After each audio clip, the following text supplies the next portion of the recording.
Okay, I hope this camera's gonna stay because this is like... Alright, hope this camera's gonna stay because this is like the sixth try. But yeah, before I start... Come on, man.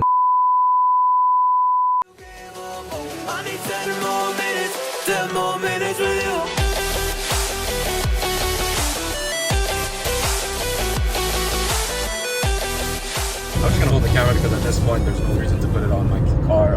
It's just gonna fall. Before I start the video, I just want to say that I might be mumbling a lot because I have like a wisdom teeth that's just giving me excruciating pain on my top right cheek. So I don't think like I'm able to open my mouth correctly, and it's just like cutting my cheek open, like in the inside. Obviously, it's not cut out, and laughing just hurts so much. But yeah. All that aside, I just wanted to say a massive thank you to all our fans, our supporters, the kids that were there, the staff, my friends who came to the game, because the game that we played on Saturday it was the game of the season, to be honest. As in, if we had won this game, and we did, we were first place, and we broke the first place tie. Now we're in first place, and it was a comeback win, so it just feels even better.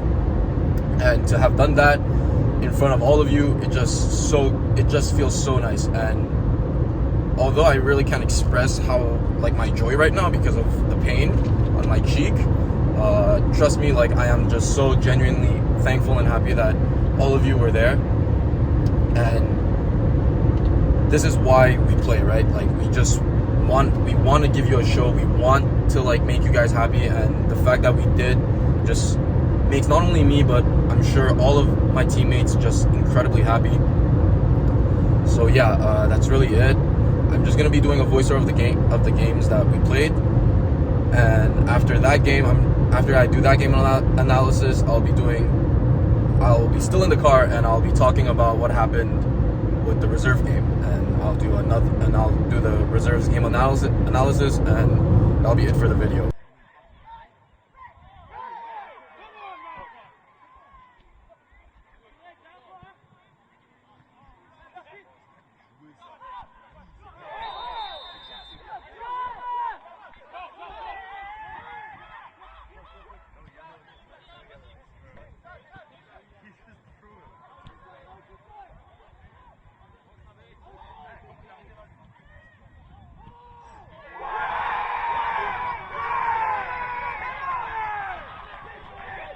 That's just a fantastic finish. I mean, what can we say? But if we go all the way back, I don't know how that's not a foul, ref. And before that, there was 2 offsides that didn't call, so the refs were like fuming a bit. So we're scrambling at this point. So Sila commits a tactical foul so that we can get back into space. It was like a wrestling foul, and 100% deserves a yellow card, but they played it quick, so he didn't get the yellow. Now Island gets the ball, gives it to Safwan. Safwan gives it into space. I actually do not know who that is, but then it goes off Nathan, and that volley, like, we really can't say anything about that. It's just a pure class finish.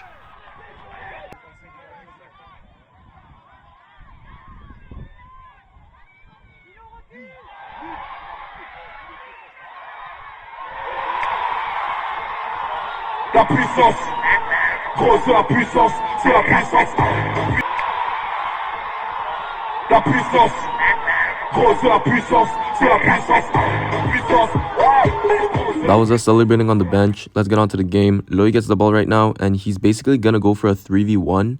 He taps the ball into the space, and he gets his own ball. He's going to fake out the goalie, goes to his right, and then he puts it in the net. La puissance.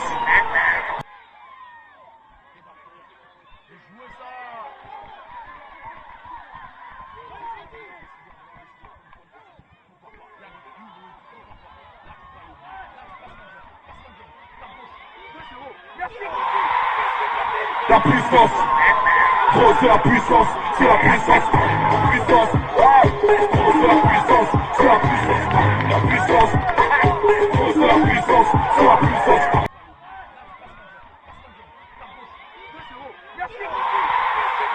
La puissance, gros, c'est la puissance, c'est la puissance, puissance, gros, c'est la puissance, c'est la puissance, la puissance, gros, c'est la puissance, c'est la puissance. La puissance, c'est la puissance, c'est la puissance. Ça revient plus. plus fort, je suis toujours That's us again celebrating on the bench. I don't know why we have these clips, but it's really nice to see because we just see those emotions, right? Anyway, let's get on to the game. Right now, Sakande is going to make a crazy good tackle. And then he's going to give it in to Wesley. Wesley just does a fantastic pass to Loic. But look at the touch of Loic, man. Oh, my days. And one-on-one, goes to his left, shoots it cross court, and just puts it on the top bin. That's a great, great finish. And I don't know why he's celebrating to the opponent's bench, but hey, that's what he wants to do. That's what he wants to do. Everyone should have gotten a yellow card here, to be honest. So I didn't really want to say this after the game analysis, but I feel like I had to say it. But the refs, man, like, I feel like they were against us, as if like they wanted us to lose. Like they were doing it, like they didn't call 3 offsides. Like, are you kidding me? And like because of they didn't call those 3 offsides, like they scored the first goal. And nothing to take away from that goal, because what a shot from Aylan. I mean, on the volley, and he attacked the ball on that volley. My goodness, like what a fantastic shot, right?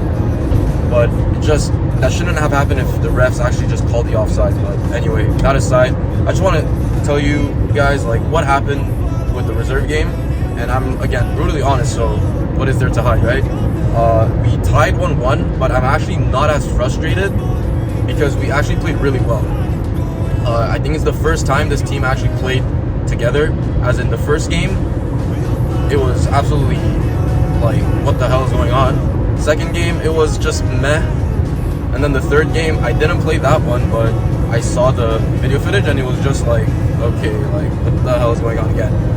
So the fact that the fourth game we actually played better as a team just makes me super happy. But towards the end, one of the guys just committed probably the most stupidest foul that he could have committed in his career. Not gonna lie, because of that foul, we were down 10 man, and it just became way harder for our team to play the game because we were 1 man down, obviously. But nothing to take away from him, because if he thought that was the right decision, then hey, that's up to him, right? Just in my point of view, that was just really zero to very low soccer IQ on why he committed that foul. But that aside, the game is done, so whatever. Also, this team is a team that I don't practice with, so like I can't really, I don't want to say judge, but like I can't say too much about it because I'm only there for the games, and I'm still able to play with them because that, like, I have a general soccer IQ, right? Like, I'm not saying my soccer IQ is high. In my opinion, it's actually not that high, and I think it should be a lot higher. But the players that I play with, I'm not saying that their soccer IQ is like low, but it's on the lower end, because some of the things that they do in game just makes no sense, or the things that they tell me during game makes no sense. But I just want to let you know what soccer IQ is. And obviously soccer IQ is not how good your touch is or how physically fit you are. That's more physical things, right? And technical things. But what soccer IQ is understanding the game, and understanding the game tactically. And I understood it way more once I joined the academy in 2019, and once I started playing for St. Hubert under Francois.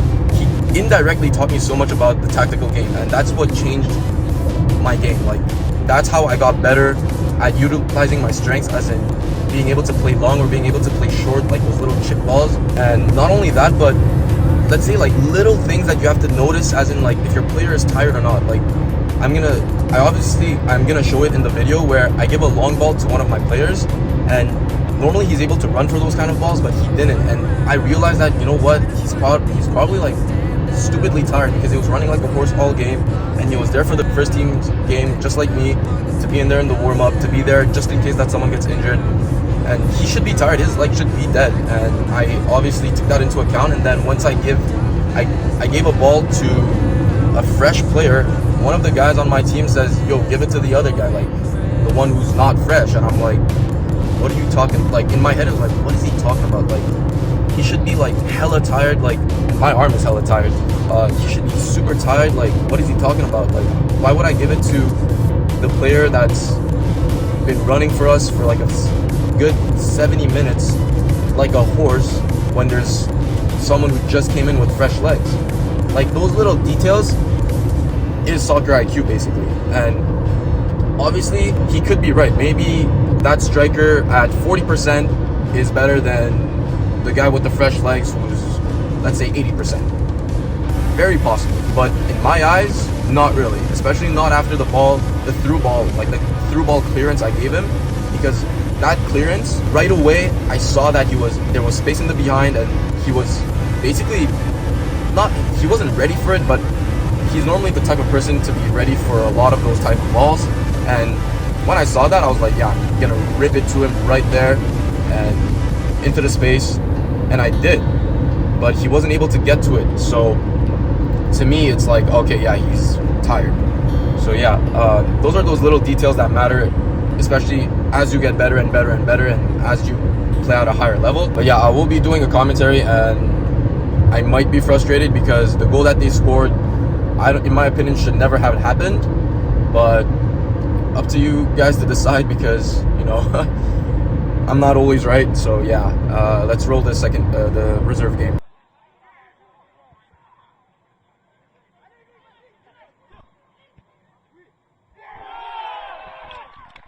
Good finish from Eli. Could the goalie have done better? Maybe, I'm not sure.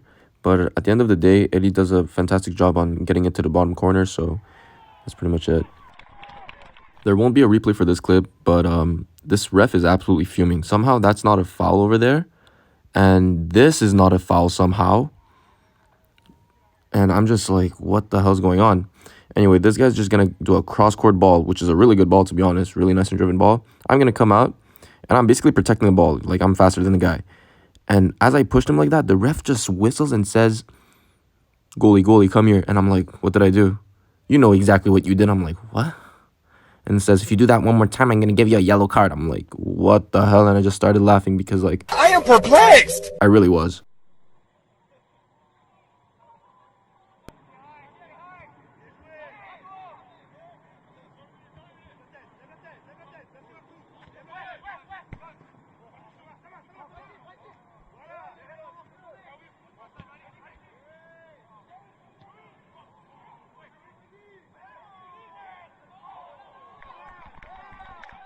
Great team play from Blainville and a technical save on my end. Midfielder gives it to the winger. Winger gives it in one touch to the striker, which is really impressive.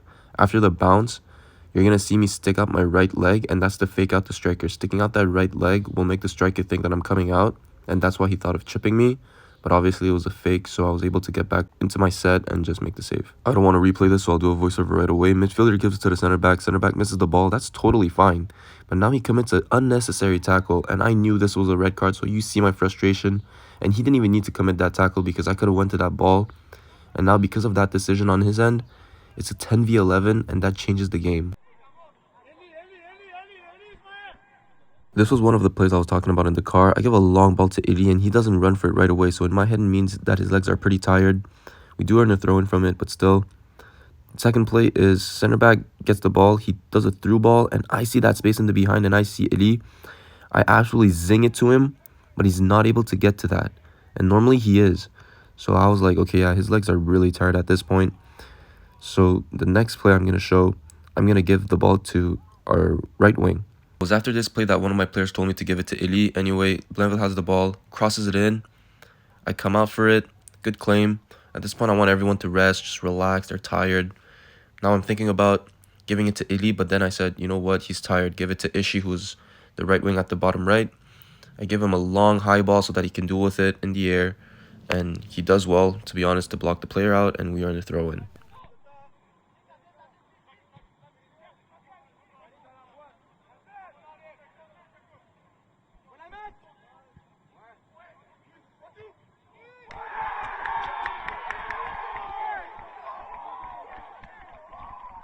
Again, a really good team play from Blainville and a great header from the striker. But we could have done better if our player who was pressing the right back actually ran towards him and cadre de joueur, which means block his options to go forward. This would have never happened because now he has so much time. He gives it to the one who's going to cross it, who knew what to do already.